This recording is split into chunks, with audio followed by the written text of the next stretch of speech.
प्रश्न क्रमांक 51 पुढीलपैकी कोणते वाक्य चुकीचे आहे? तर पर्याय तुम्हाला दिलेला आहे सम सम अधिक सम सम अधिक सम म्हणजेच समसंख्या, सम अधिक सम म्हणजे समसंख्या. त्यानंतर दुसरा पर्याय दिलेला आहे विषम विषम अधिक विषम विषम अधिक विषम बरोबर समसंख्या. त्यानंतर तिसरा पर्याय विषम गुणेला विषम विषम गुणेला विषम बरोबर समसंख्या. आणि चौथा पर्याय दिलेला आहे सम गुणेला सम सम गुणेला बरोबर समसंख्या. तर या ठिकाणी आपण समसंख्या विषम संख्या ठेवून जर पाहतो म्हटलं, समसंख्या म्हणजे काय? ज्या संख्येच्या एक स्थानी 0 0 2 4 6 8 हे अंक असतात त्याला म्हणतो आपण समसंख्या. आणि ज्या संख्येच्या एक स्थानी 1 3 5 7 9 हे अंक असतात, हे सगळे अंक काय आहे?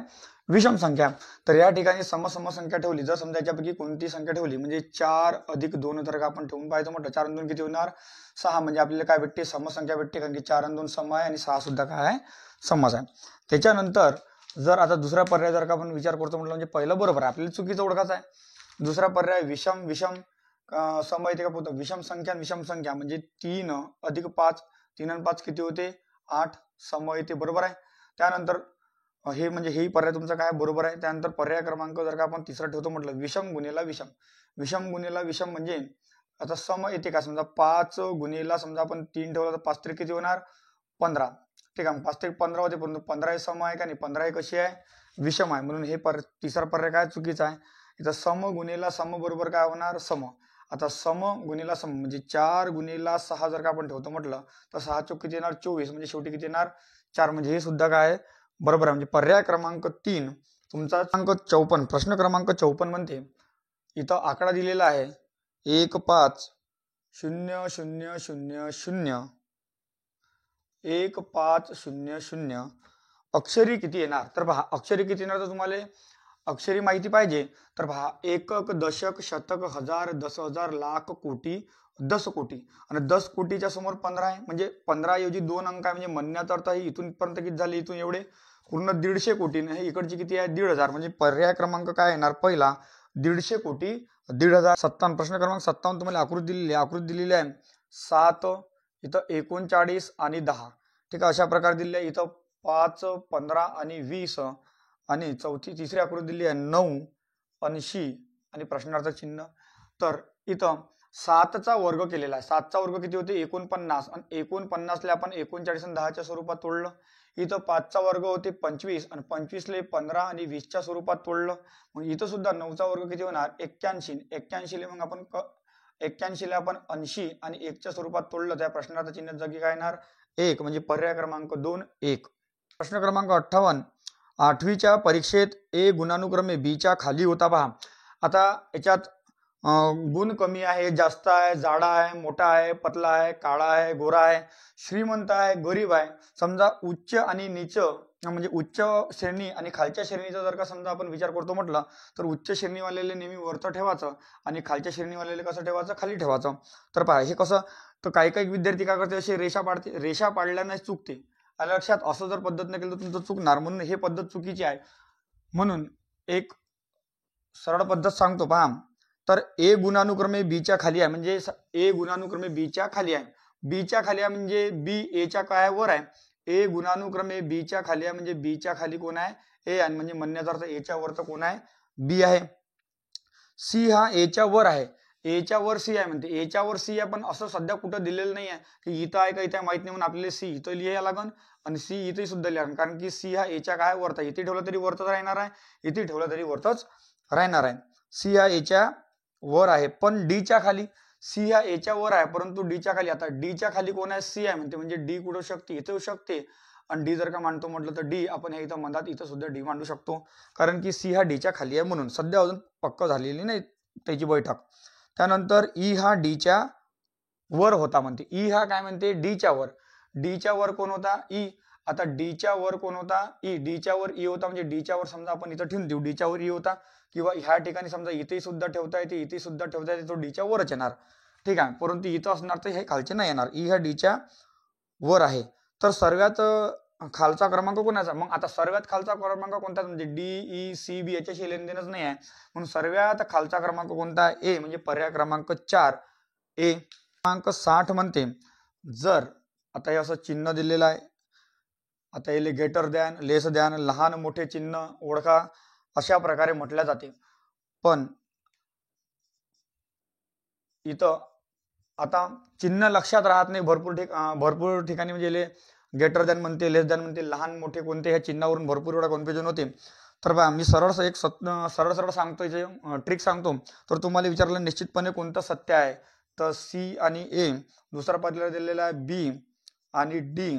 त्यानंतर तिसरा पर्याय दिलेला आहे ए आणि डी आणि चौथा पर्याय दिलेला आहे ए आणि सी. पहा आता हे पर्यावरून जर आपण सोडवतो म्हटलं, तर पर्यावरून जर सोडवतो म्हटलं, पहा सी वरून ए कडे जाणे, मग सी वरून ए कडे जाणे, मग सी वरून ए कडे, म्हणजे आता जाणं कसं आहे? उरपाटा जाणं आहे. उरपाटा जाणं म्हणजे विरुद्ध जाणं. मग सी वरून ए कडे जाणे, तर मग हे चिन्ह सुद्धा काय होऊन जाणार? याचे चिन्ह सुद्धा कसे होऊन जाणार? विरुद्ध होऊन जाणार. यांचे चिन्ह सुद्धा विरुद्ध, म्हणजे सी वरून ए वर जाण्याचं चिन्ह सुद्धा कसं आला पाहिजे? विरुद्ध आलं पाहिजे. परंतु चिन्ह विरुद्ध आला का? इथं पर्यायामध्ये चिन्ह तसेच ठेवले. सी वरून उलट जरी चाललं, पण पर्यायामध्ये चिन्ह तसेच ठेवले, म्हणून हे पर्याय येणार नाही. त्यानंतर दुसरा पर्याय ए वरून डी कडे आपल्याला जायचं आहे. मग ए वरून डी कडे जाताना सारखं इकडे तोंड असणार आहे. पहा इकडे सारखं तोंड आहे, इकडे सारखं तोंड आहे, परंतु इकडे कसा? इकडे सारखं तोंड आहे, इकडे सारखं तोंड आहे, परंतु इकडे कसं आहे? इथे सारखं तोंड आहे. पहा इकडे सारखं तोंड आहे, इकडे सारखं, हा सी आहे, ठीक आहे. इकडे सारखं तोंड आहे, इकडे सारखं तोंड आहे, इकडे सारखं तोंड. पण ए वरून कुठे जाणार? डी कडे जाणार आहे. म्हणजे पर्याय क्रमांक बी पर्याय ए आणि डी, म्हणजे हा पर्याय क्रमांक कोणता? हा 3 आहे, ठीक आहे. हा पर्याय क्रमांक 3 आहे, हा 2 आहे, ठीक आहे. ए आणि डी म्हणजे हा पर्याय काय? ए पासून डी पर्यंत सगळेचे सगळे काय तोंड सारखेच घराचे इकडे आहे, म्हणून हे काय येणार? बरोबर येणार. मग तरी हे पाहून आपण बी आणि डी. आता बी पासून डी कडे जाणार, मग बी पासून डी कडे जाणार म्हणजे कुठे जाणार आहे? सरळ जाणार. बी पासून डी कडे जाणार, इथं सरळ जाणार, चिन्ह सुद्धा असेच येणार, परंतु इथं चिन्ह काय झाला? उलटा झाला, म्हणून हे काय चुकीचं आहे. त्यानंतर ए पासून सी पर्यंत जाणार, परंतु इथं चिन्ह असे आहे, परंतु इथं बरोबर चिन्ह, म्हणजे हे सुद्धा काय आहे? चुकीचं आहे. तर पर्याय क्रमांक 3 ए आणि डी तुमचं काय बरोबर आहे. 5 मुली रांगेत बसल्या आहेत. रीटा ही उजव्या बाजूला 5 मुली रांगेत बसलेल्या आहेत. 5 मुली रांगेत बसलेल्या. रीटा सीताच्या डाव्या बाजूस, गीता ही लीनाच्या डाव्या बाजूस, मीना लीनाच्या डाव्या बाजूस, परंतु गीताच्या उजव्या बाजूस मध्यभागी कोण बसलेला आहे? तर पहा 5 मुली बसलेल्या म्हणजे रांगेत, परंतु कोणत्या दिशाकडे चेहरा करून बसलेले नाही हे सांगितलेलं नाही. तर त्यांनी जर सांगितल्यानंतर नेहमी दिशा ही उत्तर दिशा पकडायची, ठीक आहे. नेहमी दिशा उत्तर दिशा पकडा, कारण की उत्तर दिशा जर का आपण बसवतो म्हटलं, तर त्या ठिकाणी आपण स्वतः आहे असं समजून हे सोडवू शकतो. आणि स्वतः आहे जर असं समजून जर का सोडवतो म्हटलं, तर डावा आणि उजवी बाजू सांगायला आपल्याला सोपी जाते. म्हणून जर दिशा दिली नसेल तर नेहमी उत्तरेकडे चेहरा करून बसवा. तर बा प्रश्न म्हणते 5 मुली रांगेत बसलेल्या आहेत. रीटा ही उजव्या बाजूला बसलेली आहे. आता रीटा ही उजव्या बाजूला बसलेली आहे, पण पक्का माहित नाही उजवीकडे म्हणजे नेमकं कुठं. रीटा ही उजव्या बाजूस आहे.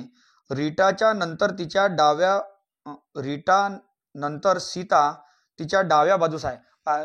रीता नंतर रीटा नंतर सीता तिच्या डाव्या बाजूस आहे. सीता कोण आहे म्हणते? तिच्या डाव्या बाजूस, म्हणजे रीटाच्या डाव्या बाजूस कोण आहे म्हणते? सीता. रीटाच्या डाव्या बाजूला कोण आहे म्हणते? सीता. गीता ही लीनाच्या डाव्या बाजूने आहे. तर गीता लीना कुठं दिलेलं नाही, मग आपण वेगळं लिहून घेऊ. तर गीता ही लीनाच्या डाव्या बाजूने. आता लीना जर का समजा आपण इथं ठेवली, तर लीनाच्या डाव्या बाजूला कोण आहे? गीता ही लीनाच्या डाव्या बाजूस आहे.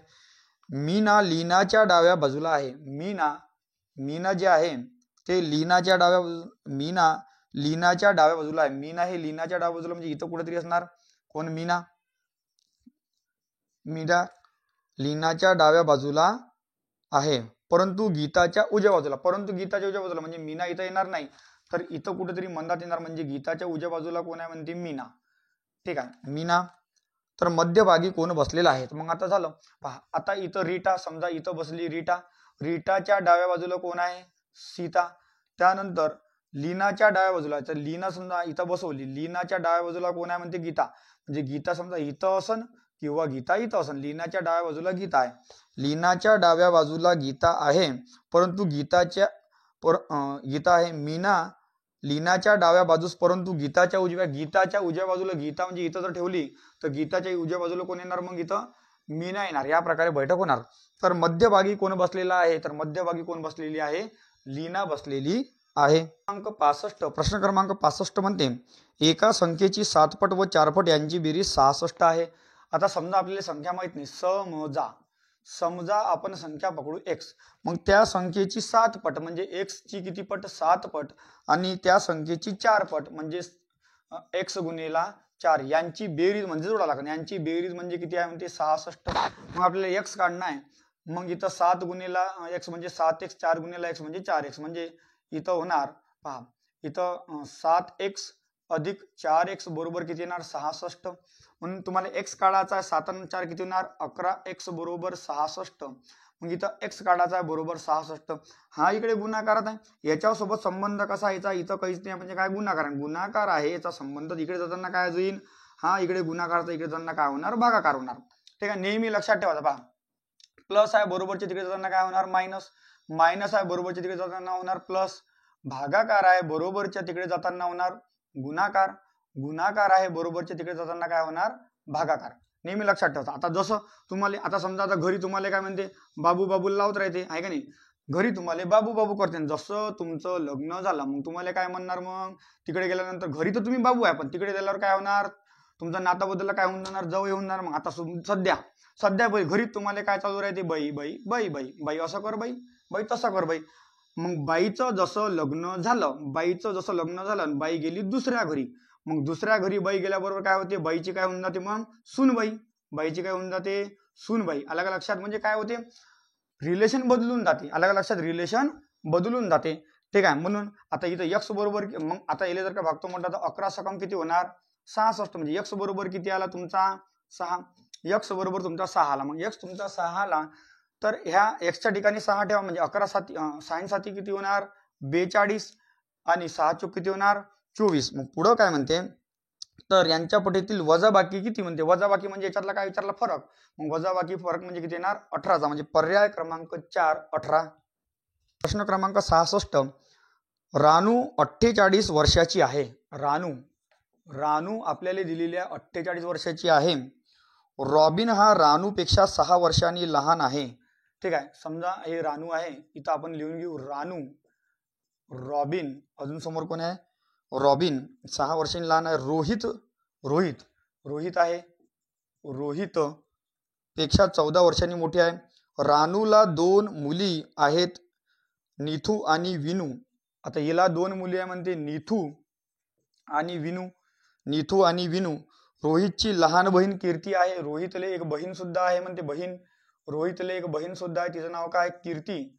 रोहितची बहीण कीर्ती आहे आणि ती रोहितपेक्षा 15 वर्षांनी लहान आहे. रोहितपेक्षा 15 वर्षांनी लहान आहे. तर कीर्तीचे वय किती. तर कीर्ती म्हणजे इथं निथू आणि विनू याच्याचा काही संबंध नाही आहे. आलं लक्षात, कसं आपली दिशाभूल करासाठी दिलेलं आहे. तर पहा रानू किती वर्षाची आहे 48 वर्षाची रानू आहे. रॉबिन हा रानूपेक्षा 6 वर्षांनी लहान आहे. याच्यापेक्षा 6 वर्षांनी लहान आहे म्हणजे 48 6 गेले हा किती वर्षाचा राहील मग 42. रॉबिन हा रानूपेक्षा 6 वर्षांनी लहान आहे तर रोहितपेक्षा 14 वर्षांनी मोठा. तर रोहितपेक्षा 14 वर्षांनी मोठा. पहा रानू 48 वर्षाची आहे. रॉबिन हा रानूपेक्षा 6 वर्षांनी लहान आहे तर रोहितपेक्षा 14 वर्षांनी मोठा. मग रोहितपेक्षा 14 वर्षांनी मोठा कोण रॉबिन. मग रोहितपेक्षा 14 वर्षांनी मोठा रॉबिन आहे तर हा मोठा आहे म्हणजे रोहित काय 14 वर्षांनी लहान आहे. मग 14 जर का आपण वजा करतो म्हटलं तर पहा इथं किती उरून आले 8 म्हणजे 28. म्हणजे रोहित किती वर्षाचा आहे 28. तेव्हाच कुठून हा 14 वर्षांना मोठा आहे ना. हा 14 वर्षांना मोठा आहे म्हणजे म्हणण्याचा अर्थ 14 वर्षांना लहान आहे. ठीक आहे, रोहितपेक्षा कीर्ती 15 वर्षांनी लहान आहे. मग रोहितपेक्षा कीर्ती 15 वर्षांनी लहान आहे म्हणजे रोहितचं वय 28 माहित झालं. 15 वजा करा म्हणजे 8 2 5 गेले 3 2 मध्ये 1 गेला 13 म्हणजे कीर्ती किती वर्षाची आहे 13 वर्षाची. तर पर्यायामध्ये पर्याय क्रमांक 1 13 कीर्ती किती वर्षाची आहे 13 वर्षाची आहे. पूर्वी 4 दिवस अगोदर आहे. एका महिन्याचा 7वा दिवस शुक्रवार पूर्वी 4 दिवस अगोदर म्हणजे आता समजा शुक्रवार आहे. शुक्रवार पूर्वी 4था दिवस म्हणजे शुक्रवार पूर्वी म्हणजे इथं कोणता येणार गुरुवार, इथं मंगळवार, इथं बुधवार आपला नाही गुरुवार, त्यानंतर आपलं बुधवार, त्यानंतर मंगळवार, त्यानंतर कोणता वार येणार सोमवार. शुक्रवार पूर्वीचा एका महिन्याचा 7वा दिवस. एका महिन्यात 7वा दिवस शुक्रवार पूर्वी 4 दिवस अगोदर म्हणजे ह्या तारखेला किती सोमवारची किती तारीख आहे 7. सोमवारची 7 आहे म्हणजे म्हणण्याचा अर्थ 1 तारखेचा सुद्धा काय असन 7च असन ना. 1 तारखेचं सोमवारचा सुद्धा काय असन 1 तारीख असन म्हणजे 7 दिवस अगोदर. ठीक आहे. तर त्या महिन्याच्या 19व्या दिवशी कोणता वार येईल म्हणते. त्या महिन्याच्या 19व्या दिवशी कोणता वार येईल. मग त्या महिन्याच्या 19व्या दिवशी मग सोमवारची 7 आहे. मग अजून त्याच्या पुढच्या महिन्याची 7 तारीख 7 दोन्ही किती होणार पुढच्या महिन्याची अजून 14 म्हणजे पुन्हा 14 तारखेचा कोणता वार येणार सोमवार. ठीक आहे. मग तुम्हाला पाहिजे काय 19 दिवस. 19 दिवस म्हणजे 14 नंतर अजून किती दिवस 5 दिवस सोमवारपासून 5 दिवस समोर जातो म्हटलं तर मंगळवार, बुधवार, गुरुवार, शुक्रवार आणि कोणता येणार शनिवार. म्हणजे 14व्या दिवशी सुद्धा सोमवार येणार आणि तिथून जर का अजून 5 दिवस समोर म्हणजे 19वा दिवस. मग 19व्या दिवशी कोणते येते शनिवार म्हणजे पर्याय क्रमांक 4 शनिवार. 67 एक घड्याळ 1 तासाला 20 सेकंद मागे पडते. रविवारी सकाळी 6 वाजता बरोबर लावले होते. सोमवारी दुपारी 12 वाजता घड्याळात कोणती वेळ दर्शवणार पहा. आता म्हणते रविवारी सकाळी किती वाजता 6 वाजता. रविवारी सकाळी 6 वाजता घड्याळ लावले होते. तर सोमवारी दुपारी 12 वाजता. मग रविवारी सकाळी 6 ते दुसऱ्या दिवशी रविवारी सकाळी 6. दुसऱ्या दिवशी रविवारी सकाळी 6. ठीक आहे. मग पहिल्या दिवशी रविवारी सकाळी 6 झाला. मग दुसऱ्या दिवशी काय येणार सोमवार येणार आहे ना. मग दुसऱ्या दिवशी सोमवार सकाळी 6. ठीक आहे. दुसऱ्या दिवशी सोमवार सकाळी 6 ते परंतु दुपारी म्हणते. परंतु सोमवार कसं म्हणते दुपारी म्हणते. सोमवार दुपारी किती म्हणते 12 वाजेपर्यंत. मग पहा रविवारी सकाळी लावली. रविवारी सकाळी 6 वाजता घड्याळ लावली. मग दुसऱ्या दिवशी सकाळी 6 म्हणजे कोणता वार येणार सोमवार. म्हणजे 6 आणि 6 किती झाले टोटल हे 24 तास. सकाळी 6 पासून दुसऱ्या दिवशी 6 पर्यंत किती होते 24 तास. मग सकाळी 6 पासून दुपारी 12 वाजेपर्यंत 6 आणि 12 हे किती तास होणार टोटल 6 तास. म्हणजे टोटल एकूण तास किती झाले 24 आणि 6 30 तास. ठीक आहे. 24 तास किती 24 आणि 6 किती 30 तास.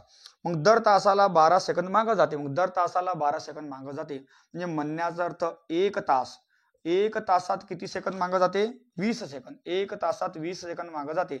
तर 30 तासात किती सेकंद मागं जाणार तर 30 तासात किती म्हणून 20 गुणेला 30. ठीक आहे. म्हणजे 20 गुणेला 30 म्हणजे किती 600 सेकंद. किती सेकंद मागे जाणार 600 सेकंद मागे जाणार. परंतु आता काय विचारलं वेळ तुम्हाला कशी दिलेली आहे. एक 12:18 11:20 11:50 आणि 12:36. मग हा सेकंद आहे. सेकंदाची मिनिटात रूपांतर करण्यासाठी येले काय करा आपण 60 न भागून द्या. 60 जर का भागतो म्हटलं 0 0 कटला 60 म्हणजे किती मिनिटं 10 मिनिटं काय राहील घड्याळ मागे राहील. मग आता दुसरी वेळ पकडायची याच्यात दुपारी 12 वाजता. दुपारी 12 पकडले होते ना दुपारी 12 मधून जर का 10 मिनिटं जर का आपण वजा करतो म्हटलं दुपारी 12 मधून जर का 10 मिनिटं वजा करतो म्हटलं म्हणजे किती होणार 11:50. म्हणजे सोमवारी 12 वाजता कोणती वेळ दर्शवणार 11:50. प्रत्येक खेळाडूंनी परिचय करून देताना राहिलेल्या सर्व खेळाडूंशी एकदा हस्तांदोलन केले तर एकूण किती हस्तांदोलन होतील. एकदम सोपी पहा. सरळ याचा जुगाड आहे. दिलेली संख्या ठीक आहे गुणेला अगोदरची संख्या भागेला 2. आल्या लक्षात. दिलेली संख्या अगोदर संख्या म्हणजे म्हणण्याचा अर्थ n-1 भागेला 2. आता नेहमी कन्फ्युजन होते का बाई इथं मायनस घ्याव का प्लस घ्याव इथं मायनस घ्यावं लागते. काऊन मायनस घ्यावं लागते. आता हे 9 जण आहे. समजा हे 9 जण आहे. हे 9 जण एकमेकांसोबत काय करून आले 4 आणि 4 हस्तांदोलन करून आले. मग हस्तांदोलन करताना यानं याच्यासोबत हस्तांदोलन केलं याच्यासोबत प्रत्येकासोबत हस्तांदोलन झालं. परंतु हा जो स्वतः एकटा गडी आहे ना यानं ह्या प्रत्येकासोबत हस्तांदोलन केलं. परंतु स्वतःसोबत हस्तांदोलन केलं काय नाही. स्वतःसोबत हस्तांदोलन केलं नाही. म्हणजे जो व्यक्ती प्रत्येकासोबत हस्तांदोलन करून आला तो स्वतःसोबत हस्तांदोलन करत नाही. म्हणजे त्याच्याऐवजी काय करायला लागते एक स्वतः तो काय करायला लागते वजा करायला लागते. नेहमी लक्षात ठेवा. म्हणून दिलेली संख्या अगोदरची संख्या. दिलेली संख्या किती आहे एकूण खेळाडूची संख्या 9 गुणेला 8 भागेला 2. 2 ने भागले किती आला 4 9 चौक किती होते 36. म्हणजे एकूण हस्तांदोलन किती होणार 36. प्रश्न क्रमांक 77. एका वर्गातील एकूण विद्यार्थ्यांपैकी 308 विद्यार्थी खो खो स्पर्धेत सहभागी झाले. 524 विद्यार्थी क्रिकेटमध्ये सहभागी झाले. एकूण वर्गात 72 विद्यार्थी होते. तर किती विद्यार्थी खेळात सहभागी झालेले नाही. पहा एकूण विद्यार्थी किती होते 72. एकूण विद्यार्थी 72 होते. त्यापैकी 3/8 काय खेळते खो खो. म्हणजे 8 1 8 8 1 8 8 9 72 आणि 9 3 किती झाले 27. हे काय खेळते खो खो खेळते. ठीक आहे. त्यानंतर 5/24 विद्यार्थी काय करते क्रिकेट 72 पैकीच 72 पैकी 5/24 विद्यार्थी क्रिकेट खेळते. 24 × 24 24 त्रिक 72 5 त्रिक 15. हे काय खेळते? क्रिकेट खेळते. म्हणजे दोन्हीचे दोन्ही खेळणारे म्हणजे किती येणार? 7 आणि 5 12शी 2 हातचा आला 1 2 3 आणि 1 4 म्हणजे किती? 42 विद्यार्थी काही ना काही खेळ खेळते. मग 72 पैकी 42 विद्यार्थी काही ना काही खेळ खेळते म्हणजे किती विद्यार्थी मग खेळणार नाही? मग 72 एकूण विद्यार्थी आणि 42 दोन क्रिकेट आणि खो खो दोन्ही खेळतात म्हणून 42 जर का आपण वजा करतो म्हटलं 0 7 मधून 4 केला 30 म्हणजे 30 विद्यार्थी कोणताच खेळ खेळत नाही म्हणून पर्याय क्रमांक 3 30. गोपालने 250 रुपये कर्ज 5 हप्त्यात फेडले. प्रत्येक हप्ता मागील हप्त्यापेक्षा 75 रुपयाने जास्त होता. तर तिसरा हप्ता किती रुपयाचा होता? एकदम सोपी आहे पहा. गोपालने किती रुपये फेडले? 2250 रुपये कर्ज 5 हप्त्यात फेडले. 5 हप्त्यात फेडले म्हणून भागीला काय करा? 5 करा. ठीक आहे. भागीला जर का 5 करतो म्हटलं तर 5 1 5 5 चूक 20 उरले किती? 5 5 5 25 म्हणजे 450 आले. आता हप्ते 5 हप्ते होते ना टोटल. 5 हप्त्यापैकी तुम्हाला एक हप्ता भेटला. एक हप्ता भेटला म्हणजे तो मग उरले किती हप्ते? 4. एक हप्ता जो भेटला हा हप्ता कोणता राहील? तुमचा मधला हप्ता राहील आहे का नाही? कारण की 5 होते. 5 पैकी एक भेटला म्हणजे मधातला भेटला. म्हणजे आपले 2 अलीकडे 2 पलीकडचे हप्ते बाकी आहे म्हणजे मधातला हप्ता म्हणजे पहिला भेटला म्हणजे मधातला भेटला म्हणजे किती क्रमांकाचा भेटला? 5 पैकी समजा 1 2 3 4 5 हिस्से होते. 5 हिस्सापैकी मधातला हप्ता भेटला म्हणजे मधातला हप्ता भेटला म्हणजे कोणता हप्ता भेटला? तिसरा हप्ता भेटला. तिसरा हप्ता किती आहे? 450. पर्याय क्रमांक 3 450. 79 दोन संख्येची बेरीज 315 व मसावी 335 आणि मसावी 15 असून एकूण जोड्या किती? पहा. आता इथं पहा बेरीज भागेला काय होणार? मसावी. बेरीज भागेला मसावी. मग बेरीज किती आहे? 135 भागेला किती होणार? 15. ठीक आहे. मग 15 9 किती होते? 135 म्हणजे इथे किती आले? 9. मग 9 आले तर मग आता याच्या आपल्याला जोड्या काढणार आहे. मग जोड्या काढण्यात म्हणजे कोणत्या कोणत्या संख्येची बेरीज 9 होणार बा? तर सगळ्यात पहिले 1 + 8 म्हणजे 9 होते. 2 + 7 म्हणजे 9 होते. त्यानंतर 5 अधिक त्यानंतर 2 नंतर 3 + 6 म्हणजे 9 होते. त्यानंतर 4 + 5 म्हणजेच 9 होते. त्यानंतर 5 + 4 म्हणजेच 9 होते. त्यानंतर 6 + 3 म्हणजेच 9 होते. त्यानंतर 7 + 2 म्हणजेच 9 होते. त्यानंतर 8 + 1 म्हणजेच 9 होते. तर पहा आता इथं काय झालं? 1 + 8 घेतला. इथं पुन्हा 8 + 1 म्हणा सारखाच अर्थ होणार. मग हा येणार नाही. 2 + 7 म्हणा किंवा 7 + 2 म्हणा सारखाच होणार. ते काही अर्थ नाही आहे. त्यानंतर 3 आणि काय म्हणते? 3 आणि 6. 3 आणि 6 इथे सुद्धा 3 आणि 6 म्हणजे हा येणार नाही. 4 आणि 5 5 आणि 4 हा येणार नाही. मग आता याच्यापैकी पहा 1 आणि 8 म्हणजे 9 होते. 2 आणि 7 म्हणजे 9 होते. 3 आणि 6 म्हणजे 9 होते. 4 आणि 5 म्हणजे 9 होते. परंतु 6 आणि 3 घेणार नाही. कारण की 6 आणि 3 हा कसा आहे आपला? असामायिक अवयव नाही. याच्यात असामायिक अवयव नाही आहे. लक्षात हा असामायिक अवयव नाही. कारण की 3 आणि 6 म्हणजे 6ची अजून फूट पडते. अजून 3 + 3 म्हणजे काय होते? 6 होते. म्हणजे याच्यात असामायिक अवयव नाही आहे. म्हणजे असामायिक अवयव फक्त काय? मग 1 आणि 8 2 आणि 7 4 आणि 5. कारण की पुन्हा याच्यात हा 3 आलेला आहे म्हणून हा असामायिक अवयव नाही. हे असामायिक म्हणजे किती जोड्या बनणार? एकूण 3 जोड्या बनणार. एकूण जोड्या किती बनणार? 3 जोड्या बनणार. पहा बेरीज जर करून पाहिजे म्हटलं तर बेरीज येते. पहा मग आता जर का बेरीज करतो म्हटलं तर पहा आता पहिली संख्या आपली कोणती आली? पहिली संख्या आपल्याजवळ आली समजा 1 + 8 आली. मग गेले नेहमी मसावीने गुण लागते. 15 × 1 म्हणजे किती होणार? 15 × 1 म्हणजे किती होते? 15. ठीक आहे. त्यानंतर 15 × 8 15 8 किती होते? 120 म्हणजे याची बेरीज किती? 135. कोण घ्या बेरीज 135 येते. आणि 15 आणि 135चा मसावी सुद्धा 15 होते. म्हणून जोड्या किती बनणार तुमच्या? 3. त्याचप्रमाणे हे आणि हे म्हणजे 2 आणि 7 4 आणि 5 सुद्धा जर तुम्ही असे करून पाहिलं तर 135च बेरीज येणार. जर a/b बरोबर 3/2 तर a चा घन वजा b चा घन भागेला b चा घन. मग a च्या ठिकाणी 3 ठेवा म्हणजे 3 3 9 3 27 वजा b च्या ठिकाणी 2 ठेवा. 2 4 2 8 इथं 4 2 8. 27 मधून 8 गेले किती उरते? 19/8 म्हणजे पर्याय क्रमांक 2 19/8. 84 म्हणते एका वर्गात जितके मुली आहे त्याच्या 1/4 फी प्रत्येकाला दरमहा द्यावी लागते. दरमहा एकूण फी 324 रुपये आहे. तर पहा एकूण मुलं समजा वर्गात मुलं माहीत नाही. वर्गात मुलं आहे एकूण x मग त्याच्या किती म्हणजे 1/4 म्हणजे एक्सच्या 1/4 म्हणजेच किती होणार x/4 बरोबर आहे. आणि हे एकूण फी किती आहे म्हणते 324 झालं. मग आता पहा x गुणिला x म्हणजे काय होते x वर्ग ठीक आहे. मग हा 4 इकडे गुणाकारात इकडे भागाकारात आपला भागाकारात इकडे गुणाकारात 324 गुणिला 4 म्हणून x वर्ग बरोबर याचा जर का वर्गमूळ काढतो म्हटलं तर 324 कोणाचा वर्गमूळ येते 18चा आणि 4चा वर्गमूळ किती येते 2 म्हणून इथं सुद्धा पहा इथं x चा वर्गमूळ काय येणार x आणि याचा वर्गमूळ काढतो म्हटलं 18 आणि 2 म्हणून x बरोबर 18 दुनी किती होणार 36 म्हणजे त्या वर्गात एकूण मुलं किती होते 36. 85 एक व्यक्ती 3 वेगवेगळ्या योजनेत 6 वर्ष 10 वर्ष आणि 12 वर्षासाठी अनुक्रमे 10%, 12% आणि 15% व्याज सरळ व्याजाने गुंतवतो. ठीक आहे. पहा आता 6 वर्षासाठी किती टक्के व्याज देऊन आला तो 10% व्याज देत आहे. त्यानंतर 10 वर्षासाठी तो 12% व्याज देत आहे. त्यानंतर तो 12 वर्षासाठी 15% व्याज देत आहे. मग आता एका वर्षाचा 10% तर 6 वर्षाचा व्याज 60%. त्यानंतर एका वर्षाचं व्याज 12% तर 10 वर्षाचा व्याज 120%. त्यानंतर एका वर्षाचा 15% तर 12 वर्षाचा व्याज 180%.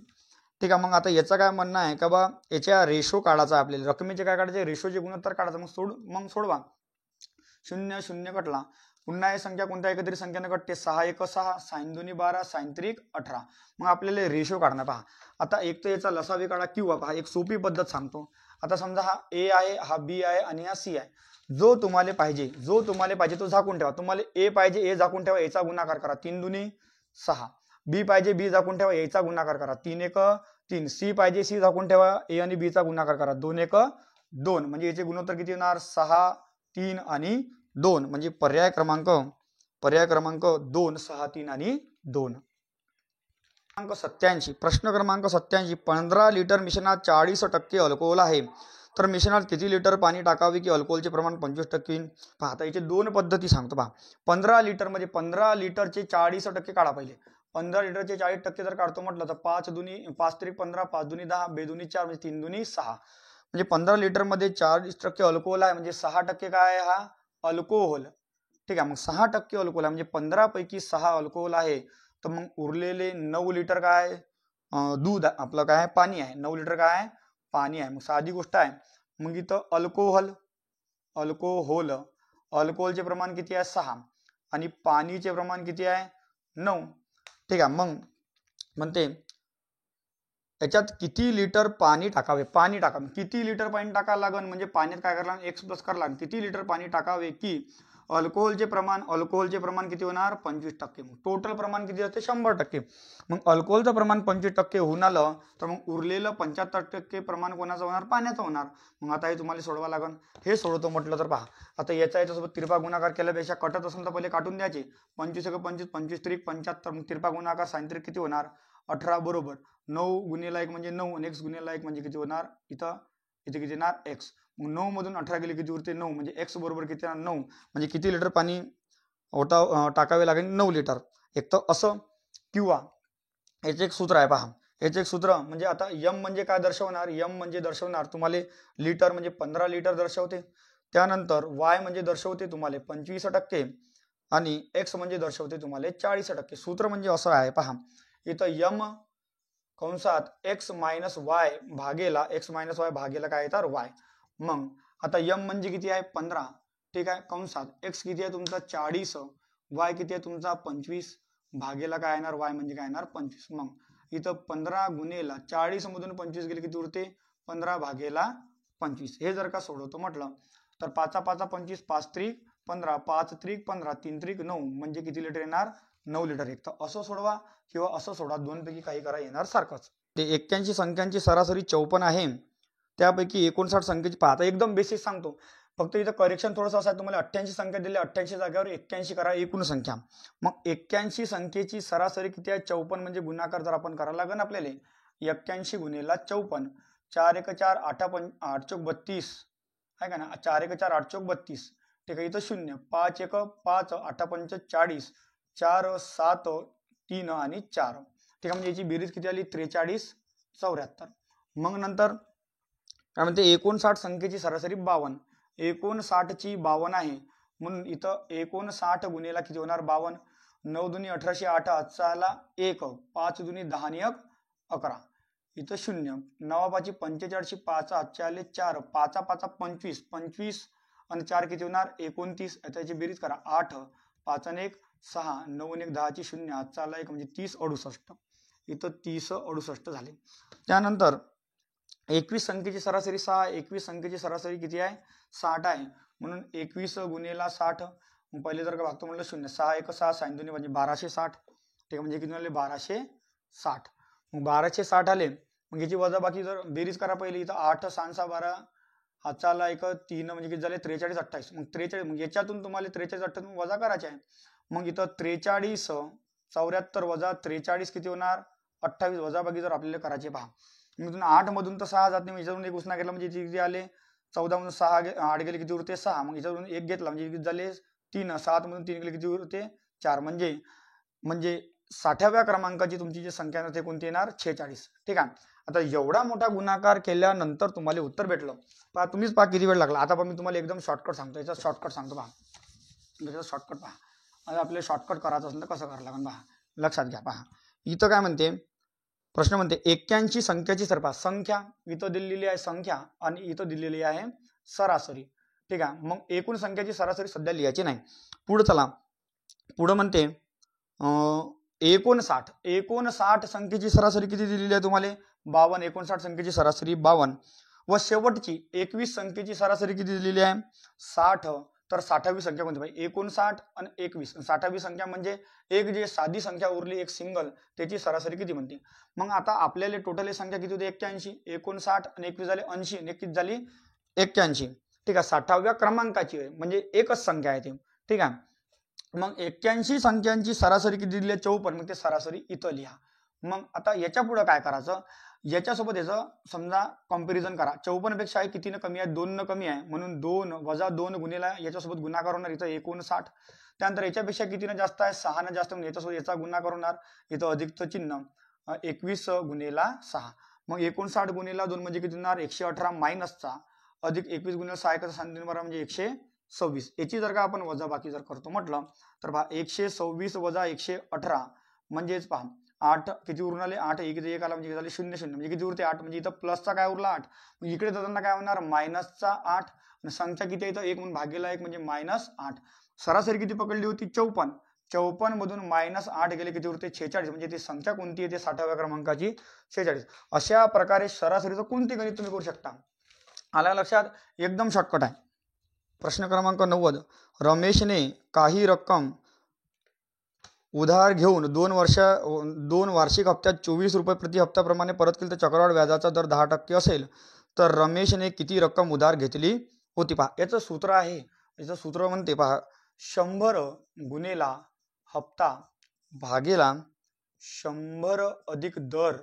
ठीक आहे. अधिक नाही गुणाकार 200 अधिक दर भागेला 200 अधिक दर भागेला 100 अधिक दर. ठीक आहे. तर पहा काय म्हणते 2 वार्षिक हप्त्यात 24 रुपये प्रति हप्ता दिला. 24 रुपये प्रति हप्ता दिला म्हणजे हप्त्याच्या ठिकाणी हप्ता आणि दर किती 10% तिथं ठेवा. म्हणून 100 गुणेला 24 हे का नाही 100 गुणेला गुन्हेगार नाही इथं काय असेल गुणाकार 100 गुणेला 24 भागेला 100 अधिक 10 गुणेला 200 अधिक 10 भागेला 100 अधिक 10. मग इथं 10 गुणेला 24 भागेला 110 गुणेला 210 भागेला 110. जर हे सोडवतो म्हटलं तर हा शून्य कटला हा शून्य कटला. त्यानंतर याचा जर का गुणाकार करतो म्हटलं तर पहा 24 गुणेला 210 म्हणजे 24 गुणेला 210 भागेला किती होणार 121. आणि याचा सगळा जर का गुणाकार करतो म्हटलं तर गुणाकार येते आपला 41.65 किती येणार 41.65 रुपये येणार. जर भागाकार देतो म्हटलं तर भागाकार तुम्ही देऊन पहा. 92 एक रेल्वे 40 किलोमीटर तास वेगाने गेल्यास निर्धारित वेळेवर पोहोचते व 60 किलोमीटर तास वेगाने गेल्यास 20 मिनिटं अगोदर पोहोचते तर रेल्वेचं अंतर किती. पहा सूत्र इथे रेल्वेने कापलेले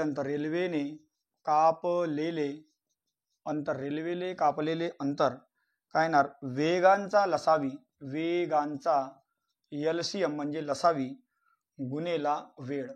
ठीक आहे. मग पहा वेगांचा लसावी म्हणजे 60 आणि 60 40 आणि 60चा जर का आपण LCM काढतो म्हटलं LCM तर किती येणार 120.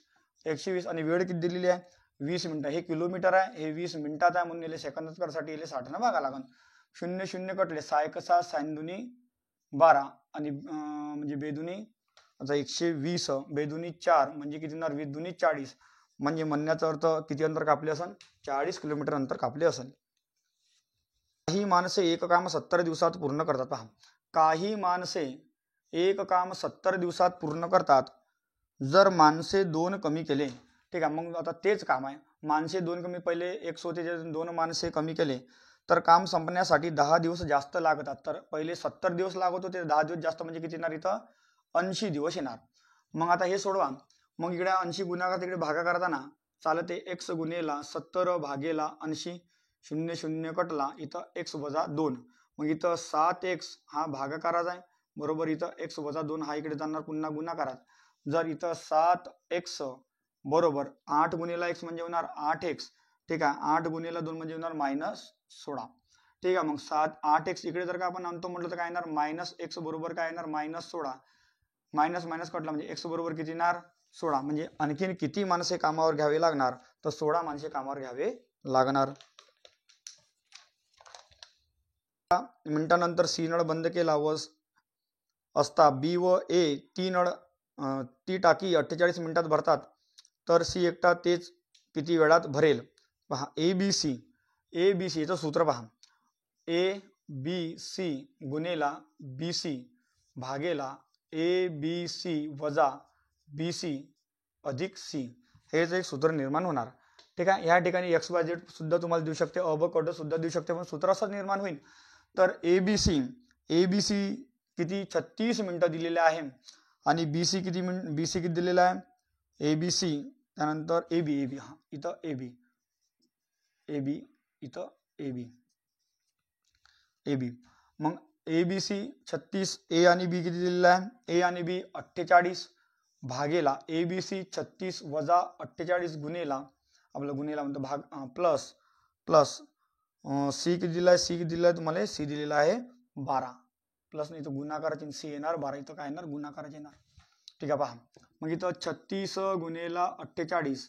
ठीक आहे. मग 36 मधून 48 गेले किती उरून आले तुमच्याजवळ 4 आणि 8 किती आले 12 गुणेला इथं किती होते 12.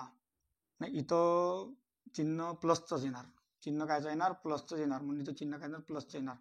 36 गुणेला 48 भागेला 12 आणि 12 किती होते 24. 24 दुनी 48 आणि 36 दुनी किती होते 72. म्हणजे म्हणणं C किती दिवसात काम कंप्लीट करेन 72 मिनिटात काम कंप्लीट करणार. ठीक आहे. पहा अशा पूरक कोणाच्या तुम्हाला जोड्या काढणार आहे. समजा 1 2 आणि 3 पूरक कोण. आता पूरक कोण इथं तुम्हाला नंबर दिलेला आहे AOD CYM. पूरक कोण म्हणजे काय होते दोघांची बेरीज किती आली पाहिजे 180 आली पाहिजे. म्हणजे ह्या इथून इथपर्यंत पूरक कोण म्हणजे किती होते 180 बेरीज येते. तर मग पहा मग इथं सगळ्यात पहिले यानं काय केलं AOC अधिक AOC त्यानंतर काय केला COD अधिक COD म्हणजे हा इथून इथपर्यंत किती झाला 45 आणि हा इथून पर्यंत झाला 135. 135 45 म्हणजे किती होते 180. मग त्याचप्रमाणे जर आपण बाकीचे काढतो म्हटलं तर काय येणार मग इथं AYD अधिक YDO. ठीक आहे. नाही एक मिनिट AOY अधिक YOD म्हणजे पहा AOY म्हणजे 90 YOD म्हणजे 90 किती झाले 180 म्हणजे हे दोन झाड्या. ठीक आहे. अजून जर का पुढे चालतो म्हटलं तर पहा इथं DOM अधिक MOA म्हणजे हे टोटल किती येणार 180. त्यानंतर याचा अजून जर का विचार करतो म्हटलं तर पहा DOY अधिक YOD म्हणजे किती होणार हे टोटल 180 होणार. म्हणजे एकूण जोड्या किती पडून आल्या 1 2 3 4. एकूण जोड्या किती पडते 4. याच्यापेक्षा होत नाही म्हणजे 180 तुमची काय आली पाहिजे बेरीज झाली पाहिजे 4 जोड्या पडते. एक व्यक्ती साधारण वेगाच्या 9/10 वेगाने चालतो आणि साधारण वेळेपेक्षा 15 मिनिटं अधिक वेळ घेतो, तर त्याला व्यक्तीचा साधारण वेळ किती लागेल? पहा. आता साधारण वेग, पहिले वेग साधारण वेग 9 आणि 10. मग नंतर काय म्हणते? वेळ. आता वेळेच्या उलट काय होत असते? वेग होत असते. नेहमी लक्षात ठेवायचं, वेळेच्या विरुद्ध नेहमी काय असते? वेग असते. वेळेच्या विरुद्ध काय असते? नेहमी वेग. म्हणजे याचा वेग जास्त आल्या लक्षात, ज्याचा समजा याचा वेळ जास्त आहे तर याची काम करण्याची क्षमता समजा कशी आहे? कमी आहे. आणि जर का याला टाइम कमी लागून आला म्हणजे काम करण्याची क्षमता कशी आहे? जास्त आहे. मग याला समजा याचा वेग 9 आहे आणि याचा वेग 10 आहे, म्हणजे वेग याचा कमी याचा जास्त आहे. म्हणजे समजा हा ए पकडू ना हा बी पकडू, मग एचा वेग हा बीचा वेळ होणार आणि बीचा वेग हा एचा वेळ होणार. म्हणजे इथं किती येणार? 10 आणि इथं किती होणार? 9. म्हणजे वेग 9 आहे म्हणजे वेग कमी आहे तर वेळ जास्त लागन. इथं वेग जास्त आहे तर वेळ कमी लागन. हे वेळ आहे. मग वेळातला फरक किती दिलाय? 15 मिनिटाचा. वेळातला फरक किती मिनिटं दिलेला आहे? 15 मिनिटाचा. म्हणजे 1 युनिट म्हणजे किती मिनिटं दर्शवते? 15 मिनिटं. तर पुढे म्हणते, तर त्या व्यक्तीचा साधारण वेग किती? साधारण वेग पहिले किती होता? 9. म्हणून 9 गुणिले 15. 15 9 किती होणार तुमचे? 135 मिनिटं. साधारण वेगाने गेला किती मिनिटं लागन? 135 मिनिटं लागन. क्रमांक 98. 17 मीटर लांबीची शिडी. 17 मीटर लांबीची शिडी भिंतीपासून 8 मीटर अंतरावर भिंतीवर तिरकस ठेवलेली आहे. भिंतीपासून 8 मीटर अंतरावर 17 मीटर लांबीची शिडी. समजा हे अशा पद्धतीनं काहीतरी तो एक म्हणते. हे इथं कशी ठेवलेली आहे? एक शिडी ठेवलेली आहे. तर या प्रकारे तो काय म्हणते?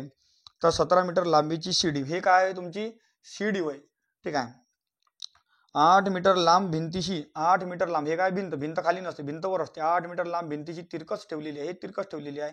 तर तुम्हाला हे विचारलं, तिरकस ठेवलेली आहे तर शिडीवरचे टोक जमिनीपासून किती मीटर उंचीवर असेल? तर शिडीवरचे टोक जमिनीपासून किती मीटर उंचीवरचे असेल म्हणते. म्हणजे सारखं म्हणण्याचा अर्थ काय? तुम्हाला त्रिकूट विचारलेला आहे. त्रिकूट जर का विचारला असेल तर त्रिकूट विचारला असेल 8, 17 आणि तिसरा त्रिकूट किती येते? 15.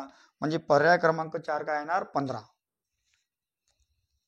एक अननसची किंमत 7 रुपये आहे आणि एक टरबूजची किंमत 5 रुपये आहे. अननसची किंमत 7 रुपये आहे आणि टरबूजची किंमत किती रुपये आहे? 5 रुपये आहे. ठीक आहे.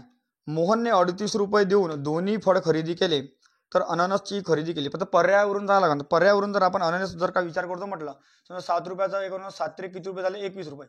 दोन्ही फळ मिळून किती रुपये झाले? दोन्ही फळ मिळून झाले होते तुमचे 38 रुपये. मग याच्यापैकी जर का 21 रुपयाचे त्यानं अननस घेतले तर म्हणजे उरले किती? इथं 7, इथं एक 17 रुपयाचे काय घेणार? टरबूज. मग टरबूज इथं किती आहे? 5 रुपयाचा एक आहे.